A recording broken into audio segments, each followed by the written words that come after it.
Bismillahirrahmanirrahim. Assalamualaikum warahmatullahi wabarakatuh. Salam sejahtera untuk kita semua. Semoga kegiatan kita pada hari ini dapat berjalan lancar dan diridhoi oleh Allah Subhanahu wa taala. Amin. Tak lupa pula kita kirimkan salam dan salawat kepada Nabi kita Muhammad sallallahu alaihi wasallam.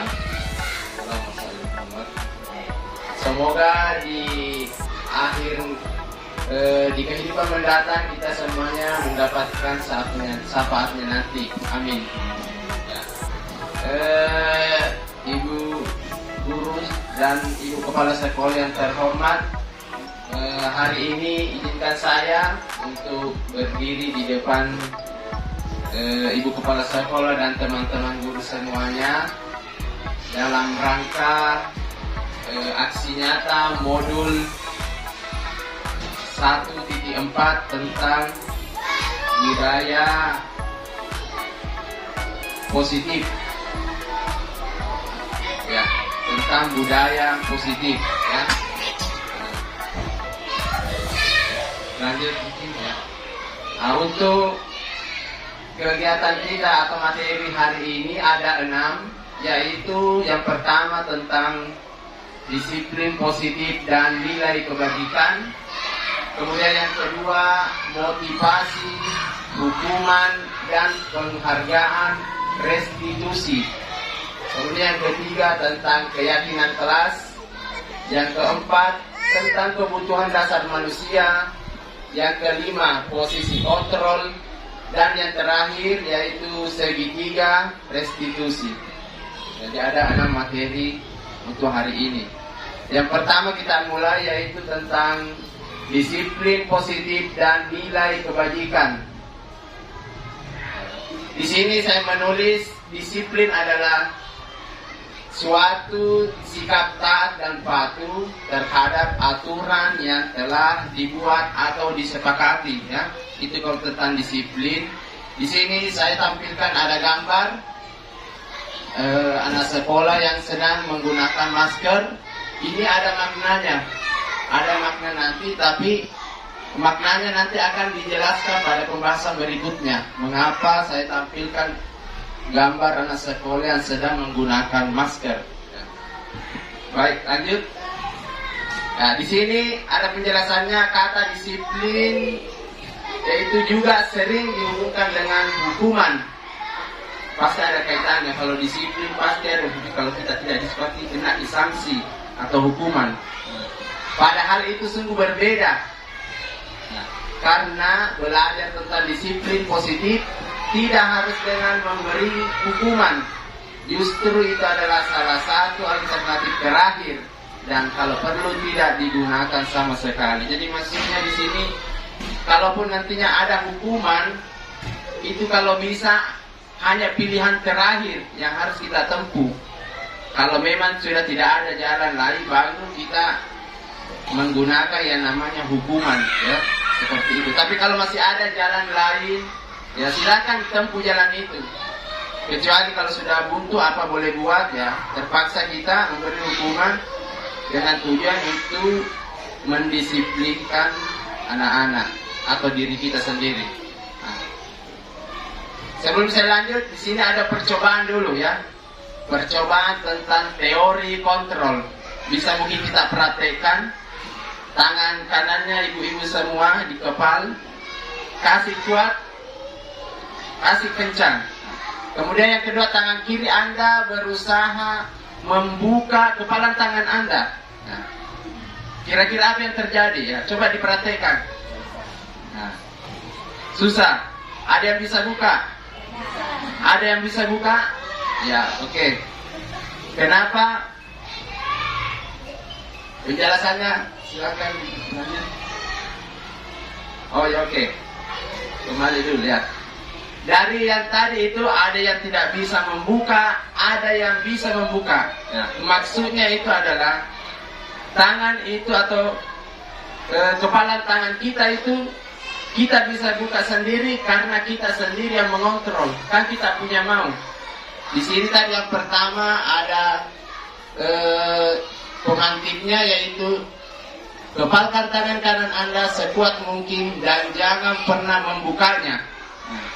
Jadi berusaha sekuat tenaga supaya tangan kanan ini tadi tidak dibuka, ya. Kemudian yang kedua, tangan kiri berusaha membuka kepala tangan kanan. Jadi yang satu mengepalkan yang kuat, yang satu berusaha untuk membuka. Tergantung nantinya apakah kita mau membuka atau tidak, itu tergantung dari kontrol ibu-ibu semua sendiri. Kalau Anda mau membuka, itu karena kita yang mengatur. Mau menutup karena kita yang mengatur. Makanya ada istilah teori kontrol. Dan ini nanti akan ada penjelasannya lebih lanjut lagi. Lanjut. Sekarang kita yang kedua, yaitu tentang motivasi, hukuman, dan penghargaan restitusi. Ya. Untuk motivasi, teori motivasi ada 3. Yang pertama, kita termotivasi karena untuk menghindari ketidaknyamanan atau hukuman. Contoh, kalau supaya tidak terlambat, cepat-cepat datang deh, supaya tidak terlambat. Nanti kalau nanti dimana ke kepala sekolah, seperti itu. Yang kedua, motivasi untuk mendapatkan imbalan atau penghargaan dari orang lain, karena ada sesuatu yang diiming-imingkan sama orang lain sehingga kita bergerak. Kan seperti itu biasanya, ada motivasi dalam diri kita. Saya mau begini karena mau umpamanya dapat pujian. Kan ada namanya sesuatu yang memancing kita. Saya mau begini karena saya mau dapat penghargaan, saya mau dapat hadiah. Nah, seperti itu. Terus yang ketiga, motivasi untuk menjadi orang yang mereka inginkan dan menghargai diri sendiri dengan nilai-nilai yang mereka percaya. Nah, dari ketiga ini, inilah mungkin yang cocok yang kita pakai. Menjadi orang yang kita ingin, artinya kita bergerak karena keinginan sendiri. Seperti itu. Bukan karena kita mau takut terkena hukuman. Nah, saya mau bangun pagi-pagi supaya tidak terlambat. Itu kan sudah keyakinan kita. Seperti itu. Lanjut. Nah, sekarang hukuman dan penghargaan dulu. Ya. Sebelumnya, ya, hukuman dan penghargaan. Ternyata di teori motivasi ini, hukuman dan penghargaan itu ada penghargaan itu sama dengan model dari sebuah hukuman. Jadi kalau kita menghargai anak-anak, ternyata itu adalah suatu hukuman bagi mereka. Contoh, misalnya anak-anak disuruh mengerjakan tugas. Siapa yang bagus, saya kasih hadiah. Oke. Apabila anak-anak sesering kali selalu diberikan imbalan, maka itu adalah salah satu bentuk hukuman. Ya, salah satu bentuk hukuman. Kenapa? Karena dikhawatirkan jangan sampai anak tersebut nanti dia mau bergerak atau mengerjakan tugasnya pada saat mau diberikan imbalan. Nah, seperti itu. Akhirnya anak jadi malas, mungkin dia tetap diam saja, cuek. Tapi karena ada penghargaan, baru dia mau tergerak hatinya. Jadi ternyata selalu memberikan penghargaan terhadap anak itu adalah salah satu bentuk hukuman. Nah, seperti itu. Terus pertanyaannya, apakah hukuman itu perlu? Perlu. Tetapi di sini kita lihat ada namanya hukuman dan konsekuensi. Kapan hukuman itu berlaku? Apabila anak-anak atau siswa sudah melanggar yang namanya aturan yang telah disepakati, atau yang nanti yang kita bahas tentang keyakinan kelas. Ya, seperti itu. Jadi kalau sudah disampaikan bahwa harus seperti ini, ya oke Pak, saya berjanji. Terus selanjutnya masih berbuat, baru kita namanya memberikan, karena sudah melanggar kesepakatan. Barulah namanya ada hukuman seperti itu. Nah, restitusi di sini adalah proses menciptakan kondisi bagi murid untuk memperbaiki kesalahan mereka, sehingga mereka bisa kembali pada kelompok mereka dengan karakter yang lebih kuat. Ini teorinya Gosen tahun 2004. Jadi restitusi ini merupakan salah satu cara untuk mengembalikan kondisi murid yang semula, yang tadinya dia sering berbuat kesalahan. Nah, dengan restitusi ini, maka anak tersebut diharapkan sudah menjadi lebih baik lagi. Ya. Mungkin ada di antara murid-murid tadi kelas, ada ya siswa yang terlalu aktif mungkin. Mungkin dengan cara ini nantinya siapa tahu dia bisa berubah. Caranya nanti akan kita bahas di materi selanjutnya. Nah, di sini yang pertama, ya, restitusi bukan untuk menebus kesalahan, namun untuk belajar dari kesalahan. Contoh, contohnya ada siswa terlambat, tidak paham, artinya kita bisa sampai kepada siswa kita kesalahan itu berbuat salah itu wajar, ya. Tetapi bagaimana nantinya kita bisa belajar dari kesalahan itu supaya tidak terulang kembali, ya, seperti itu. Kemudian restitusi memperbaiki hubungan. Dikhawatirkan di sini karena banyak itu pernah kita lihat atau dengar ada siswa dia tikam gurunya. Ya, ada pernah kita dengar itu dia pukul oleh gurunya. Jangan sampai kita menghukum anak-anak bisa jadi dendam sama kita. Di luar kita tidak tahu bagaimana keamanan kita. Seperti itu. Kemudian ketiga, restitusi adalah tawaran, bukan paksaan. Maksudnya di sini hanya kita memberikan pilihan. Kira-kira kalau kau seperti ini, bisa tidak kau berubah? Bisa. Kan seperti itu. Yang keempat, restitusi menuntun untuk melihat ke dalam diri. Nah, ini maksudnya kita sentuh hatinya anak-anak. Kita betul sentuh hatinya. Siapa tahu dengan kita sentuh hatinya, maka anak-anak bisa berubah sikapnya, karakternya. Yang kelima, restitusi mencari kebutuhan dasar yang mendasari tindakan. Nanti di pembahasan selanjutnya nanti ada namanya kebutuhan dasar. Kenapa anak ini bisa berlaku seperti ini? Mungkin ada salah satu kebutuhan yang tidak terpenuhi. Nah, itu nanti kita bahas. Selanjutnya, restitusi mengembalikan murid yang berbuat salah pada kelompoknya. Biasa itu ada anak-anak kalau berbuat salah tidak mau temannya berteman karena selalu tidak ganggu. Tapi mudah-mudahan dengan restitusi ini anak sudah bisa diterima dengan teman-temannya supaya bisa aktif kembali dan bermain dan belajar bersama. Yang terakhir, restitusi menguatkan. Ini tadi menguatkan dengan sesama temannya supaya dia tidak mengulangi kesalahannya lagi, ya, seperti itu. Lanjut. Nah, sekarang yang ketiga tentang keyakinan kelas. Ya, keyakinan kelas merupakan aturan atau kesepakatan yang telah disepakati yang melibatkan guru dan siswa. Jadi keyakinan kelas itu kita buat dulu aturan di dalam kelas.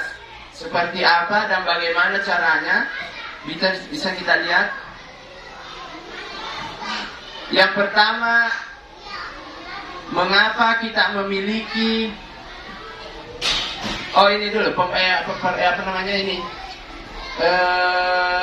nilai-nilai moralnya tentang keyakinan. Mengapa kita memiliki peraturan tentang penggunaan helm pada saat mengendarai kendaraan roda 2 atau motor? Karena kemungkinannya supaya kalau umpamanya kita jatuh kecelakaan, kepala kita ini aman dari benturan, kan seperti itu. Kemudian yang ketiga, mengapa kita memiliki peraturan tentang penggunaan masker dan mencuci tangan setiap saat? Pasti alasannya kita mau sehat. takut terkena virus dan sebagainya. Kan dari keyakinan-keyakinan itu, maka timbullah yang namanya disiplin positif. Karena disiplin itu adalah suatu kebiasaan yang baik. Seperti ini. Nilai-nilai keselamatan atau kesehatan inilah yang kita sebut sebagai suatu keyakinan, yaitu nilai-nilai kebajikan universal, yang maksudnya yang umum. Kalau pakai helm itu pasti aman, kalau jatuh kepala tak aman, itu sudah umum. Kemudian kalau umpamanya pakai masker, insya Allah itu mungkin tidak kena virus, itu sudah tertanam dalam diri kita itu, seperti ya. Kemudian disepakati secara tersirat dan tersurat. Jadi meskipun tidak tertulis itu aturan, selalu sudah tertanam dalam hati bahwa kalau pakai masker, terutama mungkin kemarin pada saat musim COVID, kan kita dianjurkan pakai masker supaya virusnya tidak tertular kepada orang. Ya. Itu sudah makna, itu sudah tersirat, tidak perlu lagi ditulis besar-besar. Kemudian lepas dari latar belakang suku, negara, bahasa maupun agama, artinya universal. Tadi, ya ini maksudnya tadi universal ya, terlepas dari latar belakang suku, negara, bahasa maupun agama, artinya dimanapun berlaku itu aturan. Lanjut. Sekarang kita ke ini nanti bisa kita pakai di kelas masing-masing. Prosedur pembuatan keyakinan kelas. Jadi kalau saya lihat ini, kayaknya ini keyakinan kelas sama dengan kayak tata tertib di dalam kelas. Nah, cuma mungkin diperhalus lagi bahasanya ya. Yang pertama, mempersilahkan warga sekolah atau murid-murid di sekolah atau kelas untuk bercurah pendapat tentang peraturan yang perlu disepakati di sekolah atau kelas. Jadi bagusnya ini pertemuan pertama di awal semester, di awal tahun ajaran baru, kita masuk di kelas membuat kesepakatan dengan siswa kita dengan cara yang kedua itu mencatat semua masukan para murid atau warga sekolah di papan tulis atau di kertas besar atau yang berukuran poster, di mana semua anggota kelas atau warga sekolah bisa melihat hasil curah pendapat. Jadi anak-anak dikasih kesempatan menulis di papan tulis. Anak-anak kira-kira kesepakatan kelas apa yang perlu kita sepakati di dalam kelas, sehingga nantinya muncullah yang namanya konsekuensi. Jadi tidak langsung dihukum. Kenapa ini? Padahal tidak ada kesepakatan sebelumnya. Jadi kita harus membuat yang namanya kesepakatan yang nantinya akan terbentuk menjadi sebuah keyakinan kelas. Setelah itu, susunlah keyakinan kelas sesuai prosedur pembentukan keyakinan sekolah kelas. Jadi anak-anak naik, disusun, menulis, setelah itu menyusun. Setelah disusun, ditinjau kembali daftar curah pendapat yang sudah dicatat. Siapa tahu ada yang masih masih bertentangan, atau akan ditinjau kembali, atau ada yang mau diperbaiki. Setelah ditinjau ulang keyakinan sekolah kelas secara bersama-sama. Maksudnya di sini kalau ada mungkin bahasa yang masih negatif, bisa diperhalus bahasanya. Contoh, jangan ribut di dalam kelas. Mungkin bisa diperhalus menjadi harap tenang. Kan menjadi singkat, tidak panjang lagi. Kalau kita harap tenang, berarti artinya disuruh diam. Yang keenam, setelah keyakinan sekolah atau kelas selesai dibuat, maka semua warga kelas dipersilahkan meninjau ulang dan menyetujuinya dengan menandatangani keyakinan sekolah atau kelas tersebut, termasuk guru dan semua warga murid. Nah, kalau sudah semua tadi itu disusun, kalau perlu tanda tangan. Untuk apa? Besok-besok ada siswa kita mungkin yang melanggar aturan kelas ini, kan sudah ada konsekuensinya. Terus jangan sampai orang tua siswanya tidak terima. Nah, bisa kita perlihatkan ini ada tanda tangan, bukti sebagai kerjasama kita atau Kalau orang bilangnya MOU, ya, supaya kita aman juga. Dan yang terakhir, keyakinan sekolah kelas selanjutnya bisa dilekatkan di dinding kelas di tempat yang mudah dilihat semua warga kelas. Ya, bisa dibuat dalam bentuk poster, baru ditempel di dalam di dinding sekolah, seperti dalam kelas kita, seperti itu. Sampai di situ tadi ada yang kurang jelas tentang cara membuat keyakinan kelas. Jelas ya? Ya, intinya kita kasih kumpul dulu kita. Kira anak-anak kira-kira apa yang mau kita sepakati? Bagaimana kalau terlambat Ki? Bagaimana kalau tidak mau nyetor tugasnya? Apa sanksinya? Seperti itu supaya jelas nantinya. Jadi nanti kalau ada yang protes orang tua, bisa kita pegang, inilah bentuk kerjasama saya antara saya dengan siswa. Nah, dengan cara itu juga salah satu memancing untuk menumbuhkan yang namanya budaya positif. Seperti itu ya. Yang keempat, kebutuhan dasar manusia. Nah, ini tadi kebutuhan dasar ya. Lanjut. Menurut William Glasser ada 5 kebutuhan dasar manusia. Nah, yang pertama di sini adalah itu bertahan hidup. Itu paling mendasar sekali itu. Kita butuh hidup, makan, minum, tempat tinggal, pakaian. Nah, kemudian yang sudah berumah tangga, yang segitu sama butuh ya seperti itu. Dimana kira-kira orang yang sudah berumah tangga kira-kira tidak butuh rumah tempat tinggal, pasti kita butuh hidup. Namanya di sini kalau di istilahnya survival, bertahan hidup. Itu yang paling mendasar sekali. Kemudian yang kedua, kebutuhan dasar yang kedua yaitu kasih sayang dan rasa ingin diterima.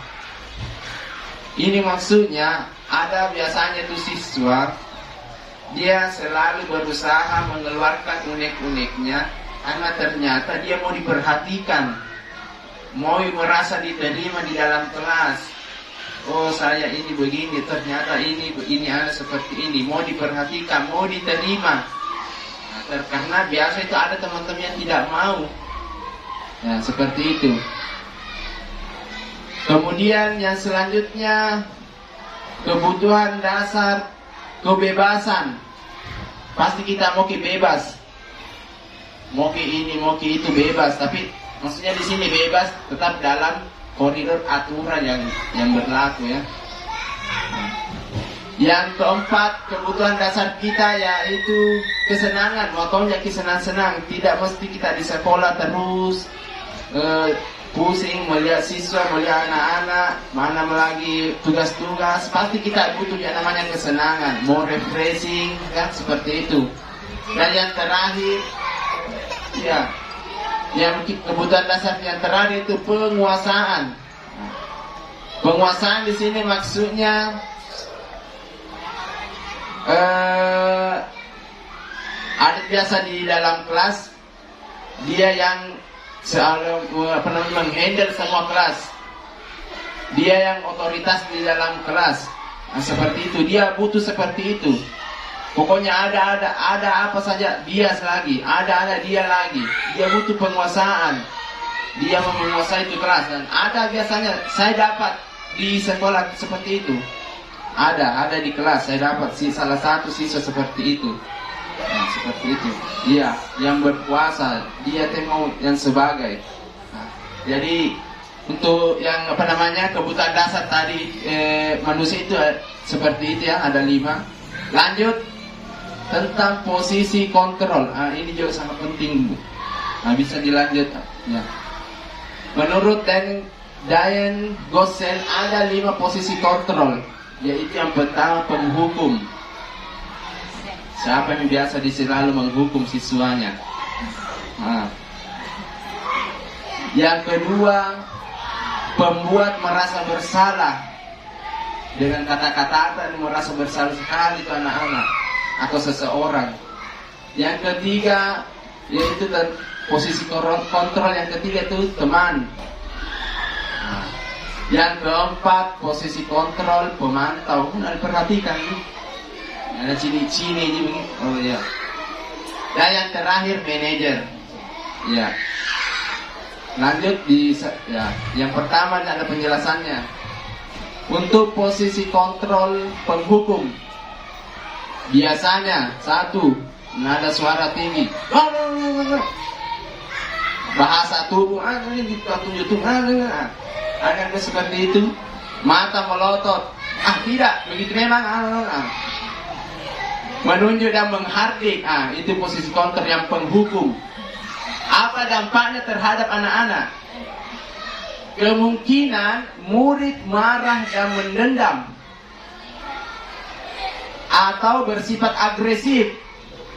Bisa jadi sesudah kembali duduk, murid tersebut akan mencoret-coret bukunya atau meja tulisnya.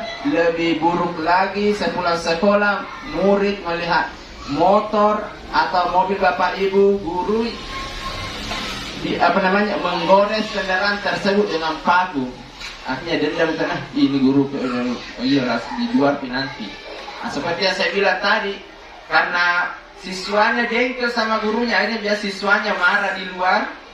Akhirnya biasa ada korban pemukulan oleh siswa terhadap guru. Nah, seperti itu. Ini bahayanya kalau kita berada di posisi ini. Seperti itu.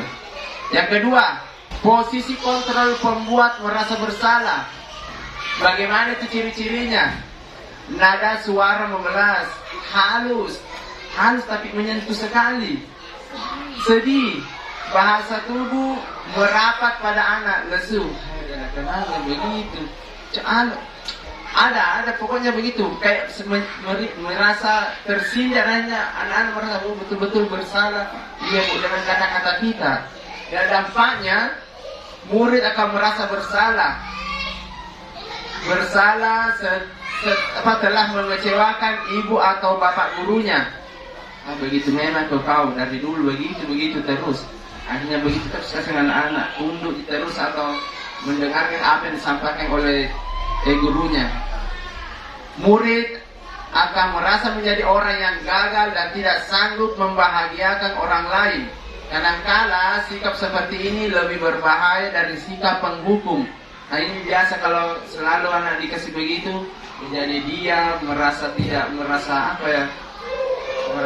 anaknya tidak tumbuh rasa percaya dirinya, karena sedikit ia dikucilkan atau sebagainya.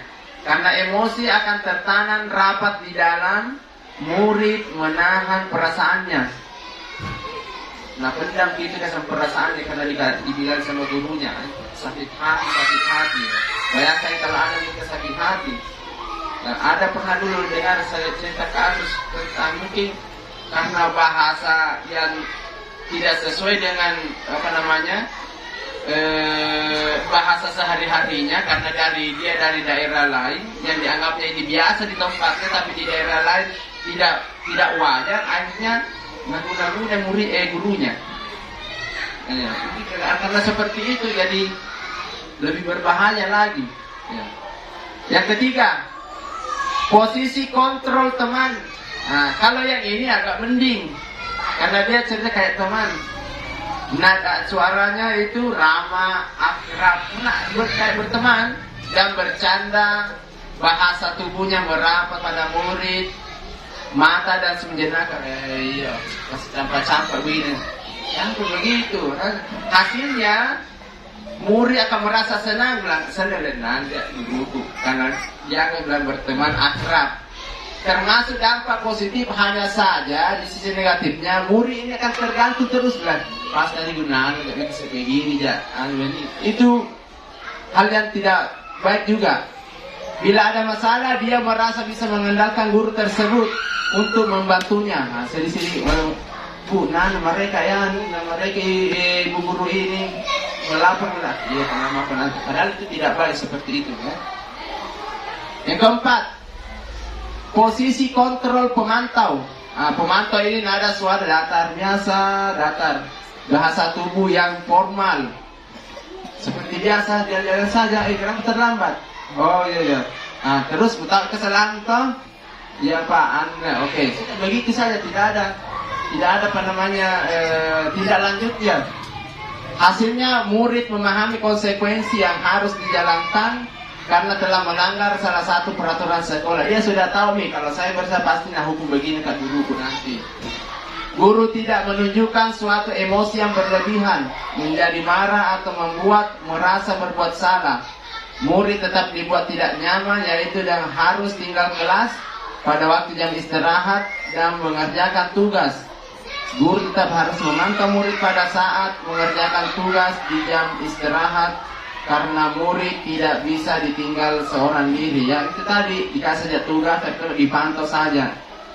Besok berbuat begitu lagi, buat anu saja. Tidak ada solusi yang diberikan, karena dia sudah tahu tugas seperti ini nanti ini, hukuman sudah pasti seperti ini.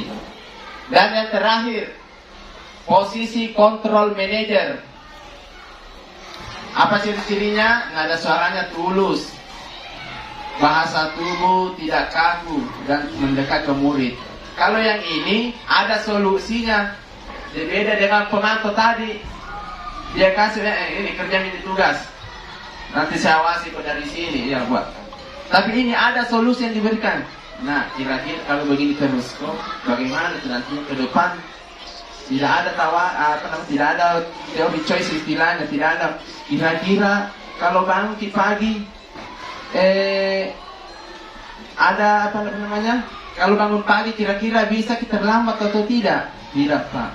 Kira-kira kalau seperti ini terus bagus atau tidak? Tidak, Pak. Artinya dengan cara ini, dengan posisi ini, kita menumbuhkan atau mencarikan solusi untuk anak. Bagaimana itu anak nantinya ke depan? Nah, seperti itu.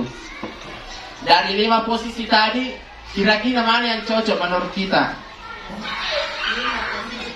Posisi kontrol yang kelima, ya, karena ada solusi yang diberikan. Nah, seperti itu. Baik. Lanjut. Ya, ini yang terakhir, segitiga restitusi. Ya.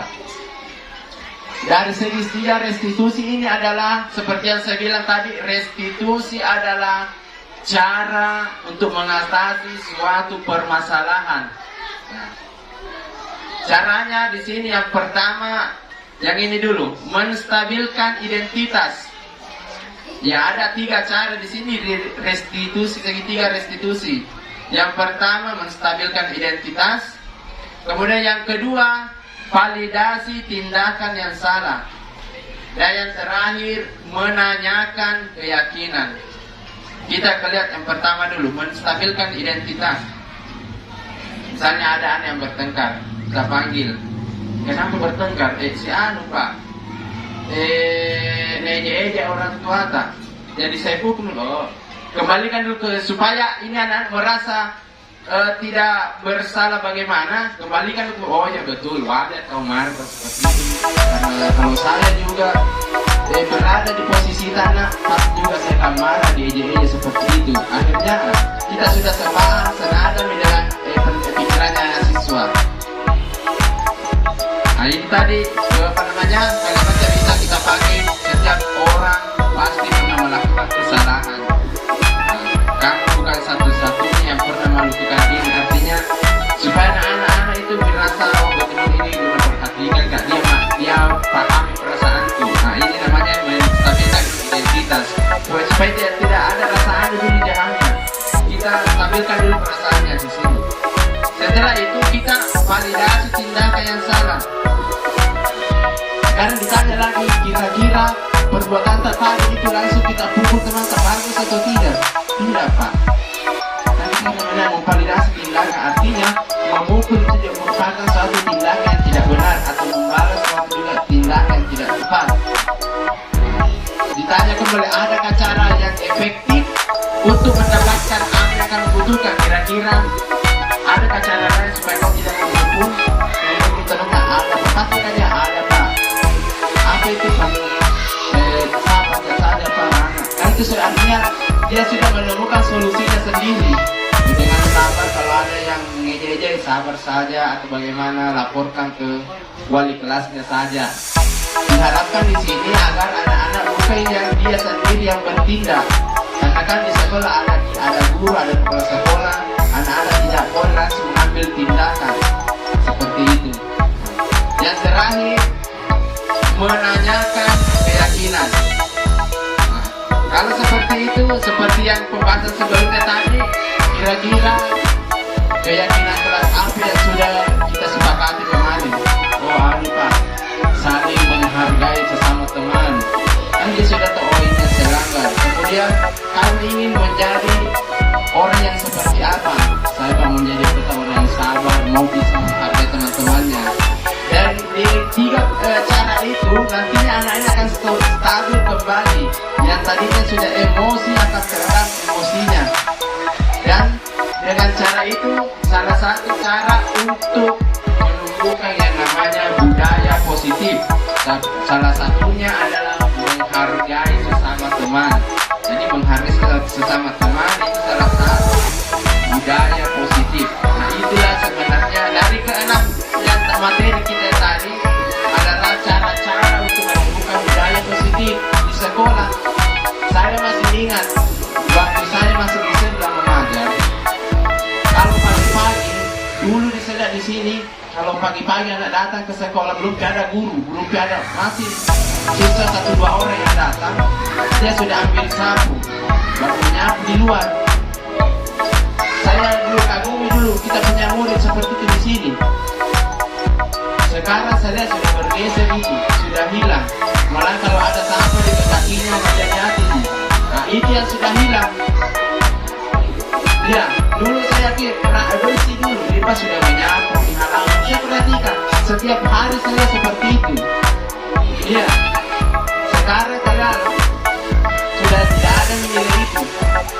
Nah, sekarang bagaimana kita punya tetap kita sampai ke siswa kita untuk menanamkan kembali sikap seperti itu setiap harinya tanpa disuruh langsung kalau bisa ambil sapu atau minimal ada sampah kita ambil dengan disuruh ambil buang ya, atau melaksanakan budaya bisa lihat sampah ambil ya, salah satu program pemerintah Wali Kota Makassar seperti itu. Mungkin sampai di sini ada yang ditanyakan dari materi atau mungkin sudah jelas. Baik, terima kasih ibu-ibu semua, kepala sekolah. Alhamdulillah atas yang diberikan hari ini. Saya pribadi mengucapkan banyak-banyak terima kasih terutama pada teman-teman yang sudah menyempatkan diri untuk meluangkan waktu hadir di tempat ini dalam rangka kita berbagi pengalaman ya, berbagi atau sharing-sharing tentang apa yang saya dapatkan selama mengikuti program guru penggerak. Nah, sekarang ini saya sudah lanjut lagi ke tingkat berikutnya ya, mudah-mudahan semuanya bisa berjalan lancar dan nantinya saya bisa mengimplementasikan apa yang saya dapatkan selama mengikuti program guru penggerak ini. Dan harapan saya nantinya juga ada teman-teman atau semuanya bisa ikut atau mendaftarkan di program guru penggerak untuk angkatan berikutnya. Sekian mungkin dari saya. Jika ada kata-kata yang menyinggung atau bagaimana, mohon dimaafkan. Lebih dan kurangnya saya ucapkan Assalamualaikum warahmatullahi wabarakatuh.